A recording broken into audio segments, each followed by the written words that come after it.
स्वप्नाचा अर्थबोध माहीत करून घेण्यासाठी स्वप्नविद्येत पारंगत असलेल्या प्रसिद्ध 8 विद्वानांना बोलविले होते.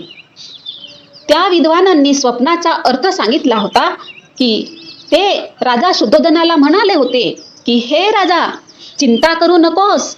तुला असा पुत्र जन्मास येईल की जर तो संसारात राहिला तर तो सार्वभौम सम्राट होईल, पण संसार त्याग करून जर तो संन्यासी झाला तर तो विश्वातील अज्ञान अंधकार नाहीसा करणारा भगवान बुद्ध होईल. पात्रातील तेलाप्रमाणे महामायेने 10 महिने बोधिसत्वाला आपल्या गर्भात धारण केले. प्रसूतीचा काळ जवळ येऊ लागताच प्रसूतीसाठी आपल्या माहेरी पित्याच्या देवदह नगरीला जाण्याची इच्छा महामायेने व्यक्त केली. शुद्धोधन राजाने महामायेला सोन्याच्या पालखीत बसवून मोठ्या लव्या जम्यासहित पित्याच्या घरी पाठविले.